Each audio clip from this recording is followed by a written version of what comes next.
Cuervo Sobrinos es un lujo porque tiene una historia exclusiva. Transitó por todos los momentos de la República, incluso las dos guerras mundiales. Nunca antes había habido una joyería tan famosa. Que si no era la principal firma joyera del país, era sin duda una de las más importantes. Esto era una joyería de élite. Además está decir que eran joyas auténticas. Y yo pienso que la gente que se iba a comprar un reloj, se iba a Cuervo y Sobrino.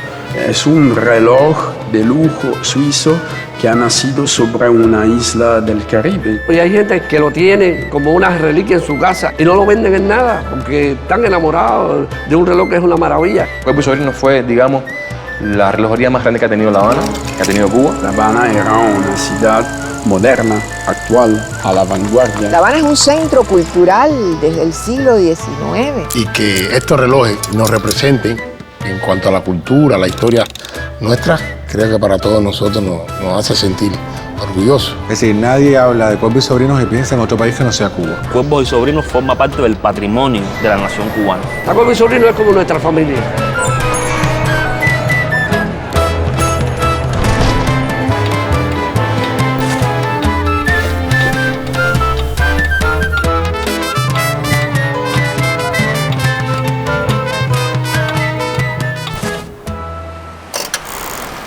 Cuervo y Sobrinos es una empresa suiza de relojería de lujo nacida en La Habana hace casi 140 años. La herencia relojera de una de las joyerías más importantes de Latinoamérica hoy sirve de base a piezas exclusivas. Todo comenzó cuando un inmigrante español de origen asturiano llamado Ramón Fernández Cuervo fundó una quincallería en La Habana a inicios de la década del 60 del siglo XIX. No fue hasta 1882 que don Ramón se unió a sus sobrinos Teodomiro y Baldomero para trabajar el negocio de joyería al por mayor en una casa en Altos de la calle Teniente Rey. Plácido y Lizardo, también sobrinos de don Ramón, entraron más tarde. El grupo de hermanos emprendedores que poco a poco llegó de España para trabajar con su tío se completó en 1885 con Armando Fernández Río y Cuervo. Las emigraciones siempre van al lugar donde encuentran beneficios económicos. Y los asturianos y los gallegos y los canarios en esos años emigraron a la isla de Cuba porque la isla de Cuba tenía un alto nivel de desarrollo económico. Y la inmigración asturiana, sobre todo en las décadas finales del 19 y el principio del 20, es una inmigración importante. 80-90% de los comercios que se establecen en Cuba en el siglo XIX, ¿de dónde provienen? Provienen de España. Hay una conducta familiar también en todo esto. La inmigración fundamentalmente es masculina. Esta relojería o esta joyería nace como los negocios que había en ese momento en la ciudad. Son negocios familiares. O sea, muchos emigrantes venían hacia La Habana y probaban éxito en este caso y después mandaban a buscar a su familia. Muy típico del comercio español habanero del siglo XIX. Y el Sobrín es una figura dentro de la iconografía cubana de esos años. Está en la novela, está en el teatro, está en todas partes, porque el Sobrín es ese joven que viene a trabajar con el inmigrante que ya se asentó. Y ese sobrino se incorporaba a los negocios y de alguna manera, en la misma medida en que el iniciador ya envejecía, se iba haciendo cargo de él y aseguraba su continuidad. Y entonces te encuentras muchas compañías que son Cuervo y Sobrinos, por ejemplo. Es una manera de organizar las empresas en esa época, una forma de organización empresarial. Cuervo y Sobrinos abrió dos oficinas importadoras para realizar las operaciones de compra en Europa, una en Pforzheim, Alemania, y otra en la calle Meslay de París. Pforzheim era conocida como la Ciudad del Oro por ser el centro de la industria germana de joyas, y Meslay es una calle del tercer distrito parisino que acogía comercios de toda clase. Don Armando adquiere protagonismo en el negocio. La compañía familiar prospera con rapidez y cambia su sede hacia la calle Muralla, arteria comercial importante en La Habana antigua. El reloj del siglo XIX es un objeto de lujo que únicamente las familias de clase alta, los que son capaces de poder mandar a importar un reloj de determinadas cualidades, un reloj para su casa, lo tengan en sus hogares. La gran mayoría de la sociedad no tiene reloj en su casa. Se rige básicamente por los relojes públicos que hay en la ciudad, con las campanadas que van dando los relojes públicos. El que tenía un reloj tenía determinada representación social. Y entonces, pues, se usaban las leontinas, con su cadena, que iba por fuera del saco. Las mujeres no llevaban reloj. en ese momento, a finales del siglo XIX. El reloj Roscoe fue fabricado con interés de fabricar un reloj económico con una buena precisión en su función para abaratar los precios, porque en ese momento los relojes eran muy caros. Y eso trajo que se desarrolló mucho más la relojería desde el punto de vista de utilizar un reloj que fuera bueno y al mismo tiempo tuviera un precio asequible. Otra de las cosas que hizo fue la puesta en obra. Se ponía con una llave. Entonces había que andar con una llave en el bolsillo para poner el reloj en obra, para darle cuenta, y se eliminó eso con una pieza que entraba y si apretabas un botón, que está aquí el botón y todo, ponías poner el reloj en hora, soltabas el botón, ponías el reloj, dándole cuerda, dándole vida. Logra crear un fuerte mercado en Europa a los relojes Roscoe, aunque estos relojes llegarían a La Habana, sobre todo ya en el siglo XX. Sobre todo en el siglo XX, donde ya hay un mercado de este reloj. Los ferrocarrileros lo usaban en el pecho, el Roscoe. Es un gran beneficio social, sobre todo para los trabajadores que están midiendo también su tiempo de trabajo. Porque ya la brillantería y eso era para una élite. Y el Roscoe era popular. Hasta mi papá tenía uno. Fue muy importante la venta de esos relojes, se distribuyeron en Cuba en grandes cantidades, y no solo aquí en La Habana, sino también en otras provincias. Al ampliarse ese mercado, se amplía ese diapasón de personas que le gusta lo que Cuervo y Sobrino vende.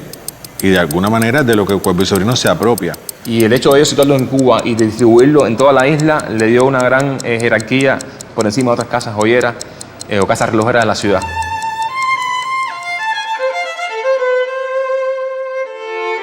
Ramón Fernández Cuervo, el fundador de Cuervo y Sobrinos, muere en el año 1907. A pesar de la pérdida, los sobrinos se hicieron cargo del próspero negocio y continuaron con el legado de su tío. Introdujeron la marca Longines y ampliaron la oferta de la casa.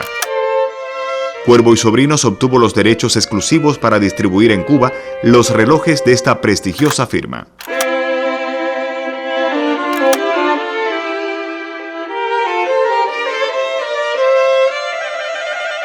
Y ellos importaron mucho los Longines. Los Longines es un reloj que funciona muy bien, que es bonito, hasta el nombre es bonito. Muchas esferas eran de porcelana también. El monopolio de la importación de estos relojes suizos, además personalizados por esta firma joyera en La Habana, ya te da una medida del potencial que tiene esta empresa. Por esta época se iniciaban las llamadas vacas gordas, producto de la zafra libre y de los precios alcanzados por el azúcar en el mercado como resultado de la Primera Guerra Mundial. Toda Cuba se convirtió en una gigantesca azucarera.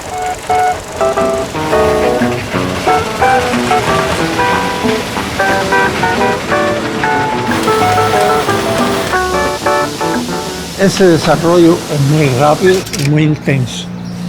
Eso de las vacas gordas es un proceso que no es largo, es un proceso corto, de gran desarrollo, sobre todo de la industria del azúcar. Pero también, a partir de ahí, como si fuera en círculos concéntricos, se extendió hacia toda la economía. Lo cual hace que un sector de la sociedad, de clase media o un sector enriquecido, comience a actuar como se actúa en los países ricos. Entonces construyen mansiones que están todavía ahí, compran automóviles, se compran ropa cara, se compran joyas también, que Cuervo y Sobrino se encarga de venderle. Entonces, todo eso favorece mucho el auge de esa empresa. Ya en el siglo XX, San Rafael desplaza, o sea, las tiendas que empiezan a surgir en este nuevo corredor urbano, que ya es un poco más moderno, tiendas más modernas, está enclavado sobre todo en el corredor de San Rafael, y justo hacia allí se dirigen. Es decir, ya eso los está asociando de alguna manera a la ciudad, a la historia de la ciudad, a la historia de las arterias comerciales. No olviden nunca, Muralla fue la arteria comercial más importante de esta ciudad durante 3 siglos, pero San Rafael fue otra de las grandes arterias comerciales, la arteria comercial por excelencia. Tal vez la arteria comercial más fina, más de lujo, en los años sobre todo 40 y 50. Yo diría que Cuervo y Sobrino fue la primera así lujosa, establecida, con todos los elementos de aquella misma. Es decir, la distribución directa, es decir, la venta al público, los talleres, el almacén, todo el mismo. Cuervo y Sobrino se ubica, ellos no se ubican en cualquier lugar. Ellos se ubican en lugares también al cual ellos le pueden brindar un poco más de prestigio, pero que ya lo tienen de por sí. Es decir, esa ocupación de una arteria comercial influye muchísimo en cómo tú puedes considerar o no que ellos son parte del patrimonio urbano de esta ciudad. Hasta ese momento, Cuervo y Sobrinos operaba como almacenista importador de joyería. En la nueva sede, comienza a producir sus propias joyas e incursiona en el comercio minorista al vender directamente al público. Empezaron a producir y se dotaron de maestros de la joyería cubana. Esto es muy importante porque ahí las joyas adquieren otras dimensiones. Empiezan a partir de que usan las técnicas que estaban de estilo, las tendencias clásicas y románticas, pero con una fuerte tendencia criolla. En el taller se llama que se trabajaba la piedra preciosa, brillante, esmeralda, y cuando se hacía un rubí era porque era un señor rubí. Esta era una joyería de élite, no era una joyería cualquiera. Era Cuervo y Sobrino.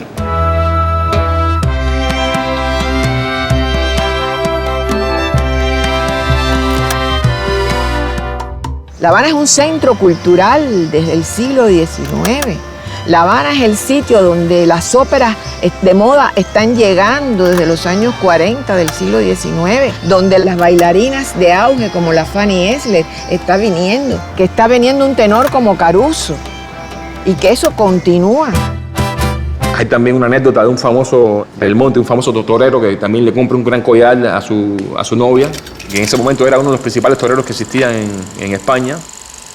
Viene aquí a La Habana, pasa por La Habana y va a la casa de joyería y compra un collar de perlas valorado en miles de dólares. Y por lo tanto, no es solo el éxito, pudiéramos decir, económico de una burguesía cerrada, una sociedad extraordinariamente abierta, donde están entrando y saliendo personas a la isla de Cuba, que tiene un mercado muy moderno, donde encuentran en sus grandes tiendas de lujo, dentro de todas las arterias principales de la ciudad, lo que vienen buscando.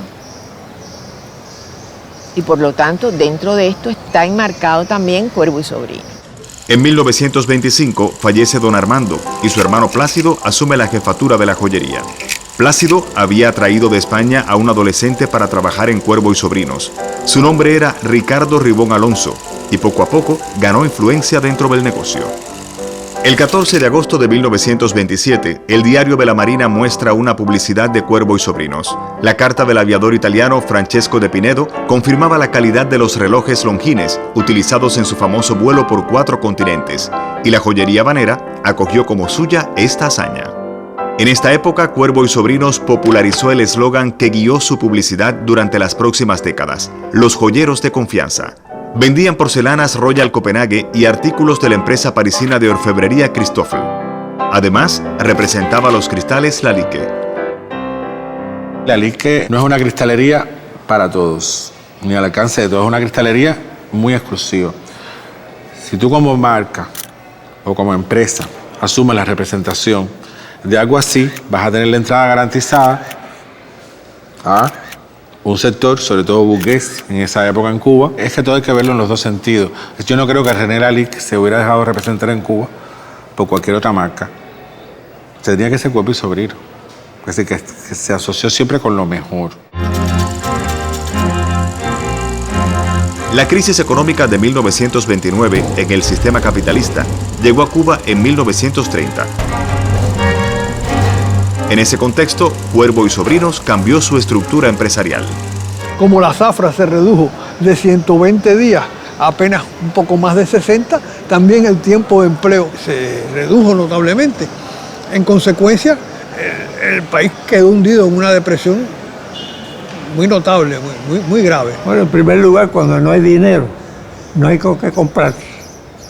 Es decir, se reduce necesariamente el consumo. Y en un sector de lujo, como son la joyería, los relojes, en un sector de este tipo, es lógico que se reduzca la importación y se reduzca el nivel de negocio. El movimiento de Cuervo Sobrino, de sociedad comanditaria a sociedad anónima, es muy lógico en aquellas circunstancias porque suponía la posibilidad de proteger el patrimonio personal y familiar de los accionistas.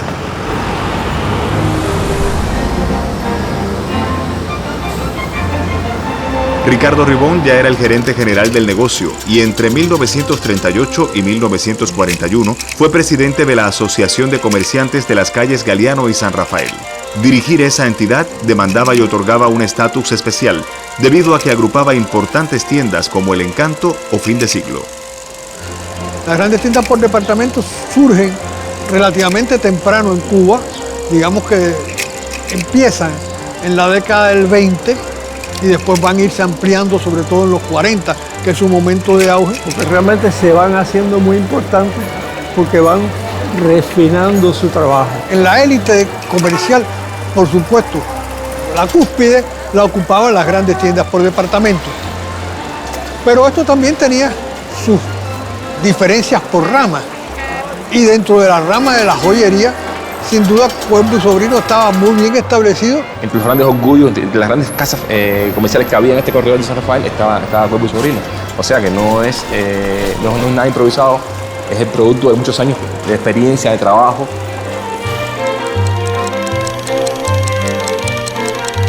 Especialistas agrupan a los relojes vendidos por Cuervo y Sobrinos en 3 categorías. En la gama baja o introductoria estaban los Cuervo y Sobrinos clásicos. Eran relojes equipados con mecanismos de las casas suizas Felsa, AS, ETA o Landerón. Iban marcados con Cuervo y Sobrinos Habana como única inscripción.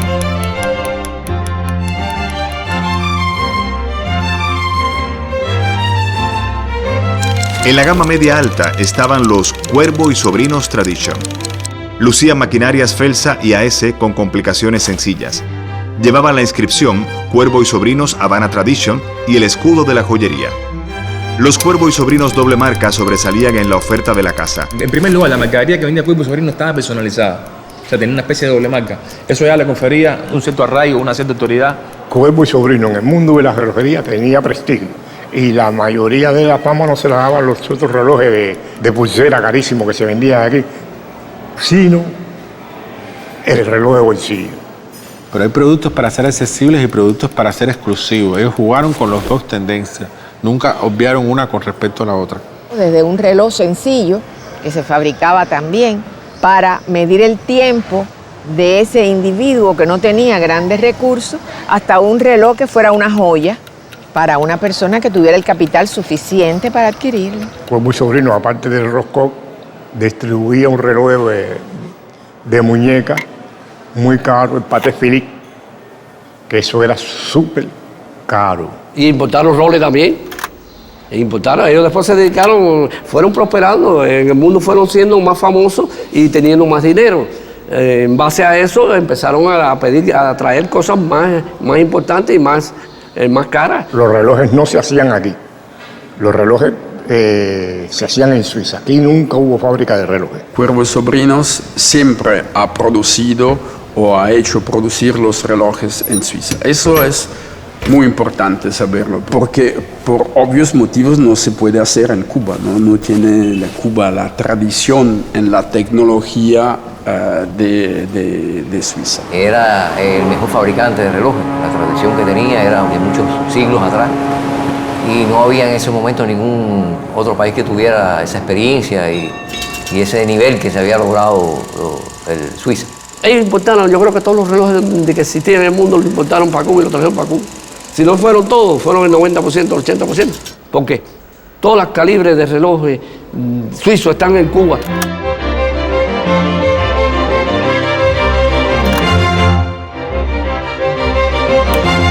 Las joyas de Cuervo y Sobrino, de más está decir que eran joyas auténticas. El metal más corriente que usábamos aquí era el oro 18. Todo lo demás era platino, que está muy superior es muy superior al oro. Estaban con brillantería de primer mundo, por lo tanto estamos hablando de joyas con un altísimo nivel técnico, pero también con un alto costo de producción. Esto era una joyería con un taller que era de constante producción, todos los días. Para lograr joyas de alto valor estético y artístico, lo primero que tiene que tener es una mano de obra calificada. Una de las cosas favorables, positivas, que tiene en este caso Cuervo y Sobrino es la formación de personal calificado para hacer ese tipo de objetos de lujo. Es decir, eso lo inscribe dentro de un patrimonio intangible y que precisamente una de las cosas que más le aportan a ese concepto de patrimonio cultural es ese de tener su propia manera de hacer. Porque Cuervo y Sobrino, en definitiva, es industria, es diseño y es comercio. La distribución de joyas de Cuervo y Sobrino a todo el país. La gente venía del campo cuando se terminaba la zafra y todo el mundo quería tener una prenda de Cuervo y Sobrino. Porque generalmente hay algunas firmas que se quedan a un nivel un poco más regional, se hacen fuertes con una ciudad, pero la visión esta comercial de poder distribuirla en toda la isla y el hecho de que, por ejemplo, que desde Guantánamo, Santiago de Cuba hasta La Habana o hasta Pinar del Río, conociera la existencia de estos relojes, te da una publicidad muy fuerte y además te da una clientela muy grande en todo el país. Mucho de lo que se fabricaba se exportaba. No todo quedaba en el país. Cuba exportaba muchas joyas para el exterior. Cuervo y Sobrino y otra gente también. La fama llegó incluso a trascender las fronteras de Cuba. Era de conocimiento, por ejemplo, la marca y la casa en Centroamérica, en América del Sur, en los mismos Estados Unidos. En los años 50, la economía cubana de alguna manera comienza a globalizarse y sobre todo influye en esto un peso creciente del turismo. A la vez también se amplió la demanda porque los turistas potencialmente podían incrementar la clientela de los negocios. Lo que venía de turistas aquí era increíble, era constante. Entraba uno, salía otro, entraba uno, era constante todo el tiempo. Venían gente de todas partes del mundo a comprar aquí. Algunos de los empleados también hablaban varios idiomas, o sea, era una casa que se hablaba inglés, se hablaba francés, se hablaba español, se hablaba hasta alemán también. Y mucho conocimiento, aunque no eran operarios de joyería. Ellos eran capaces de distinguir cualquier tipo de piedra. Este brillante vale tanto, este brillante no es, este sirve, no sirve. Eran muy profesionales. De manera que tenía posibilidad de poder atender a cualquier tipo de clientela. Y eso era muy importante, sobre todo en una ciudad cosmopolita como La Habana. La Habana era una ciudad moderna, actual, a la vanguardia, aún tecnológicamente, aquella época. Los clientes de Cuervo y Sobrino eran personas de alto nivel adquisitivo, como se decía antiguamente, eran de la alta sociedad. Los clientes que venían aquí, y artistas de fama. Yo pienso que la sociedad cubana los atrae. Esta sociedad tan abierta, en la que se sentían bien, se acomodaban bien. Aquí estuvo María Félix, se le hizo un collar a María Félix compró. Un embujone vino y compró una actriz de la radio y la televisión antigua, de aquella época, muy famosa, que compraba aquí también. Y estos valores, por supuesto, han permitido a Cuervo y Sobrinos de crecer y de devenir la marca que nosotros conocemos. El éxito de Cuervo y Sobrinos en un mercado de gran competencia era todo un privilegio. En 1952 había 11 joyerías solo en la calle San Rafael y para 1957 ya eran 13 los establecimientos de este tipo. Había ramas especializadas del comercio en las cuales había, por supuesto, competencia y posiciones mejores o peores. Cuervo y Sobrino tenía competencia. Ahí está la joyería Riviera, eso también era un postento. La Casa Quintana. Eran joyería también de élite. Bueno, había competencia y había demanda, porque si no hubiera existido una demanda, de esos 13 habían quebrado en poco tiempo unos cuantos, los más débiles. Tiene competidores muy importantes.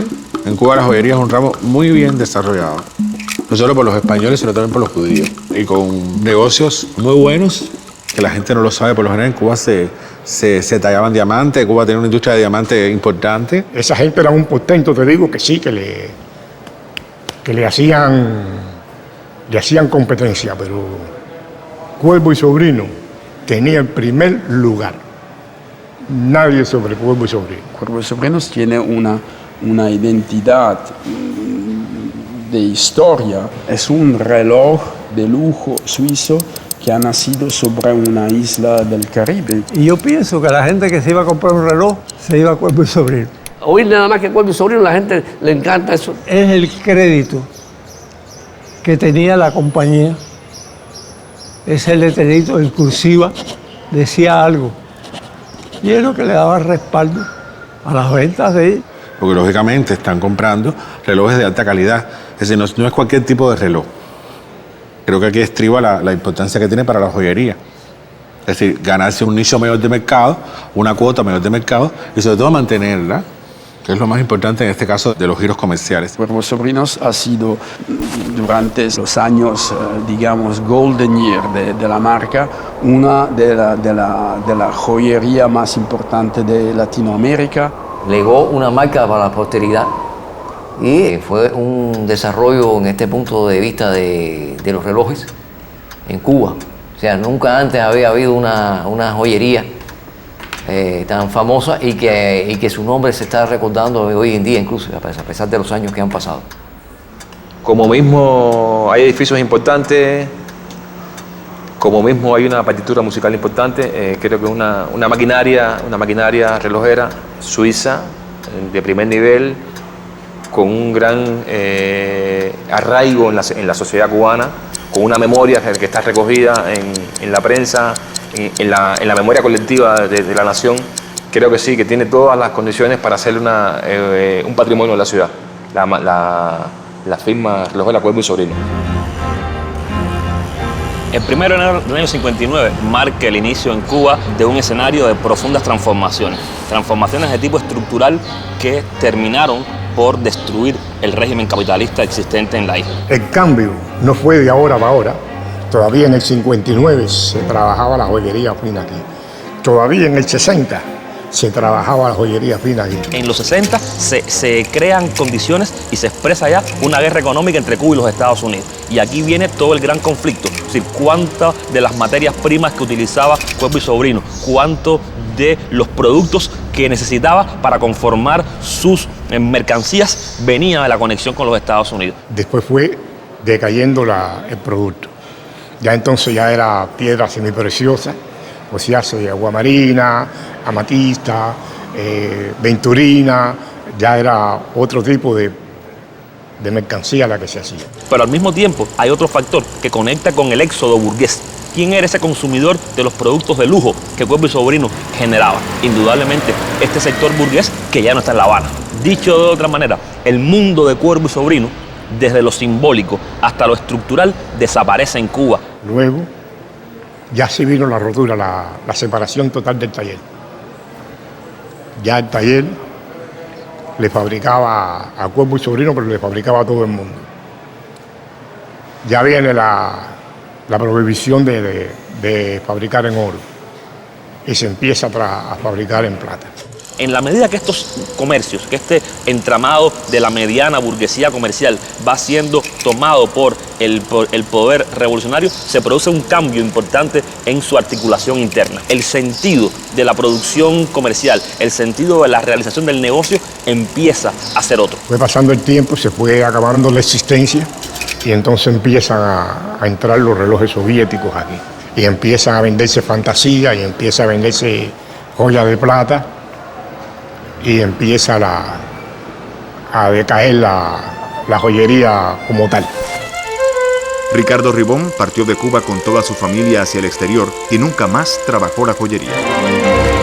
A partir del 13 de marzo de 1968 viene la intervención, lo que se llamó la Gran Ofensiva Revolucionaria. Se acabó la fiesta. Al taller llegaron unas personas, sellaron la caja fuerte, recogieron la existencia que había, incluso la que teníamos en la mesa, recogieron todas las herramientas, nos dieron un papelito y nos mandaron para la calle. Así mismo, para la calle. La ofensiva hay que entenderla como la consumación de un proceso de socialización de los medios de producción que arranca desde el mismo inicio de la Revolución Cubana. Para mí, el arte de la joyería es la vida. La vida.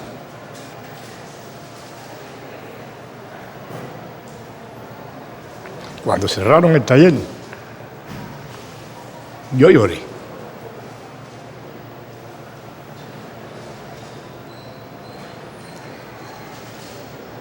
Y me enfermé. Salieron erupciones. Dice que eso era de del mismo choque. Ahora parece que Cuervo y Sobrino nadie la reclamó, caducó, desapareció.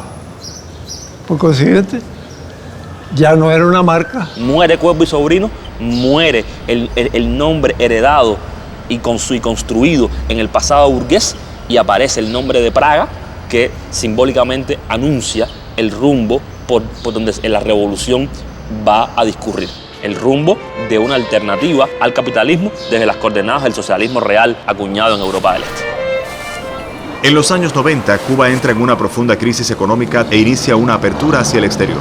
Un anticuario italiano llamado Luca Musumeci conoció la historia de la joyería cubana, reinscribió la marca Cuervo y Sobrinos hacia 1999 y la relanzó en Europa junto al distribuidor Marcio Vila como una firma de relojería de lujo. Nunca fue la idea de crear una nueva marca. La idea siempre ha sido de seguir con la continuidad de lo que era Cuervo y Sobrinos antes. Porque es real, es histórica, no hace nada con eliminarle y poner otro nombre. Al contrario. Hay una condición muy importante para despertar una marca que se ha quedado dormido, como en el caso de Cuervo y Sobrino, casi 30 años, que tiene un valor. Por eso la marca se ha mantenido y ha resultado de interés para otros para que se mantenga, porque si no hubiera muerto. Como muchas otras muy famosas que están en el imaginario de la gente en Cuba, pero no existen. Se le otorga premio y diploma a la colección de relojes de la firma Cuervo y Sobrinos. Muchas felicitaciones. Los relojes llevaban los nombres de las vitolas de tabacos espléndidos, robustos y prominentes.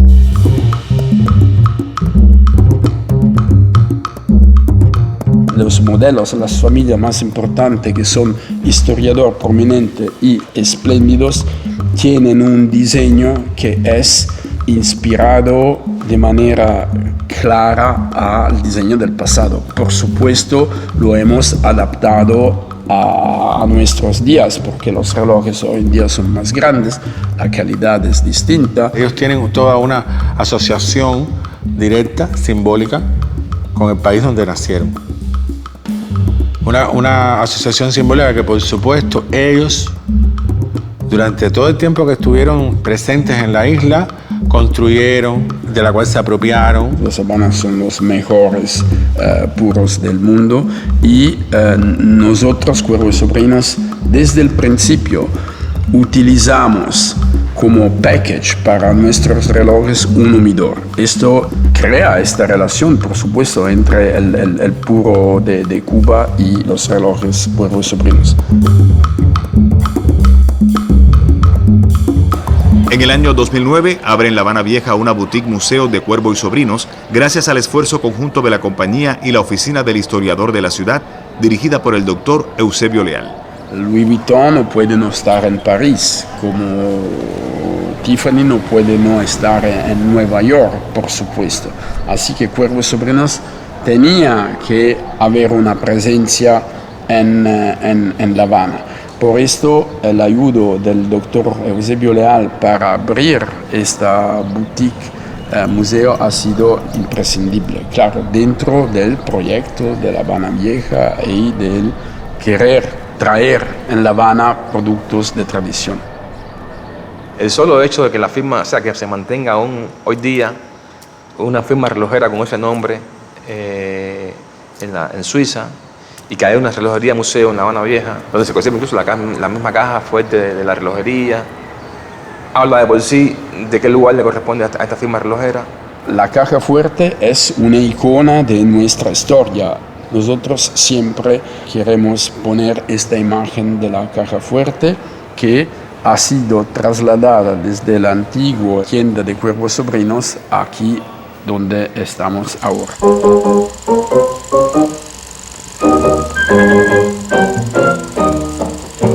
La otrora sede de Cuervo y Sobrinos en San Rafael y Águila también ha sido restaurada por un orfebre cubano. Durante la reanimación de la tienda, lo primero que trato de conservar es su historia. Después tratamos de conservar su estilo, su estilo de comercialización, su estilo de producción, su estilo de belleza, estética y cultural, que esta última para nosotros es la más importante. Si no lo vemos todo desde un punto de vista cultural, la historia se nos puede deshacer de las manos. Para mí ver que están haciendo joyas, estar sentado aquí y ver esto, porque es una preciosidad lo que estoy mirando, para mí es algo muy grande. Que este lugar no muera, que este lugar se pueda mantener toda la vida con el nombre que tenga. Su presencia aquí, eso le devuelve a la antigua joyería Cuervo y Sobrino, sí, hoy la joyería Praga, una actualización, de lo que fuimos antes. Esto fue un, ¿cómo te digo? Un postento, un tiburón. Sí. Aquí no hubo nada más grande que Cuervo y Sobrino.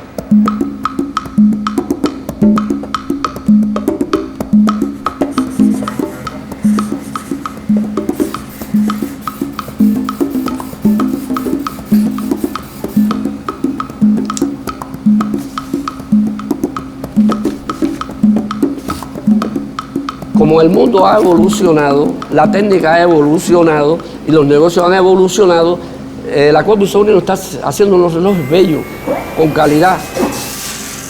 Haciendo un producto de calidad significa que los materiales, los componentes que se producen y se compran para hacer estos relojes son de calidad, son de precio alto y el resultado es un producto de un precio alto. Por supuesto, esto te pone automáticamente dentro un segmento de lujo. Hay una relojería en el mundo que un reloj vale 4 pesos, 12 pesos, 10 pesos, 20 pesos. Competir con esa gente no es fácil. Tiene que ser que la Cuervo y Sobrino prácticamente tiene que venderle a la gente que quieren una cosa buena, que quieren una cosa bonita y una cosa con calidad.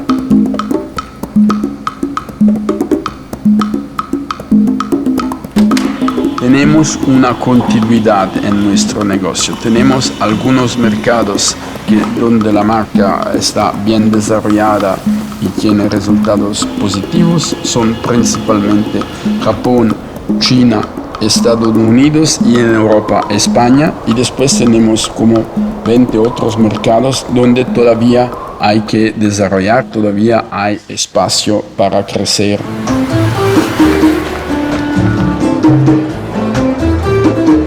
Te pone otra perspectiva. Es decir, te pone en un mercado que tal vez, por haber sido un país colonizado, no tengamos esa percepción de que nuestro país pueda estar en ese rango. Significa que el nombre de Cuba está presente en el desarrollo y en las cuestiones relacionadas con la relojería, el mundo de la relojería y todas esas cosas. Situarnos en un espacio donde antes solamente, por ejemplo, accedían determinados productos cubanos como el tabaco o el ron.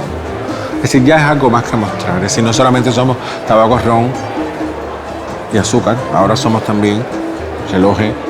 Esta nueva línea de relojes que se llama Sol y Estrellas para mujeres ha sido diseñada por una mujer, chica cubana, diseñadora que vive en Suiza. Claro, es una profesional de la relojería, hay que encontrar profesionales para diseñar relojes, pero ella ha nacido aquí, ha vivido aquí. Es decir, están buscando constantemente mecanismos que le permitan retroalimentarse con esa cubanidad que ellos dicen representar y que en suma representan. Tenemos este premio que se llama Latino Award, que lo hacemos desde 20 años y cada año elegimos una personalidad del mundo latino y ahí hay personalidades cubanas, por supuesto. Chucho Valdés, el doctor Eusebio Leal, el año pasado Carlos Acosta y bueno, para el 2020 el Latino Award lo vamos a dar a Javier Sotomayor. Para mí representa un alto honor. Creo que me siento muy orgulloso desde el mismo momento en que se me dio esa noticia que iba a ser reconocido por una marca, creo que legendaria, cubana, que estoy muy orgulloso de que se haya podido retomar aquí en Cuba por lo que representa, por el valor internacional que que tiene. La relación es una relación de historia, una relación, por supuesto, sentimental y de ideas. Hay muchas ideas que en la cultura, en la historia del pasado, del presente de Cuba, que nos inspiran para crear productos. Por ejemplo, los nombres que tiene, los modelos que ellos están lanzando como Tocoloro, Manguarí y Historiador y todos esos modelos, esos son cosas muy importantes y eso contribuye a que se conozca mucho más de la cultura cubana en el mundo a través de la relojería. O sea, utilizar los símbolos cubanos en una maquinaria que se conozca en el mundo entero, que además tenga una calidad reconocida, un prestigio. Habla muy alto de la maquinaria, pero también habla muy alto del tema de los símbolos. Hay un reloj que se llama Domingo Rosillo, que es un reloj deportivo Pilot Watch que ha sido inspirado por Domingo Rosillo, que ha sido el primer a atravesar desde Florida hasta Cuba. Aquí hemos grabado el avión, la fecha, el percorrido de la Key West hasta La Habana. Solo hablar de relojes suizos es hablar de una alta gama, de lo más preciado del mundo dentro de este tipo de joyas. Y que a través de estos relojes sean reconocidos varios paisajes, anécdotas o cosas relevantes aquí en Cuba, creo que nos hace sentir muy bien. Entonces ese cuidado de ponerle nombres de cosas habaneras, de acercarlo a Cuba, le convierte en cierta medida en un elemento patrimonial. Se apropian de lo cubano no para degenerarlo, sino todo lo contrario, para ensalzarlo, para darle un valor, para que sea un valor más. Y en ese sentido, ellos son un patrimonio de la nación, de Cuba. Sí, como no, tiene carácter patrimonial y no solo de Cuba, sino también de Latinoamérica. Porque a nivel mundial de Latinoamérica no hubo otra marca que haya llegado hasta nuestros días. Sería la primera vez que no se trata de un edificio, que no se trata de una poesía, que no se trata de un mueble, sino se trata de una elaboración, de una industria, de un comercio. Sería nuevo eso. La memoria es una cosa importante para cualquier país. Olvidarnos de la memoria que no solo está vinculada con el tema político, sino también hay una memoria económica, hay una memoria social, hay una memoria cultural, hay una memoria musical. Y en este caso estamos hablando de una memoria de una empresa, de una compañía, de una sociedad anónima, de una joyería importante en la ciudad.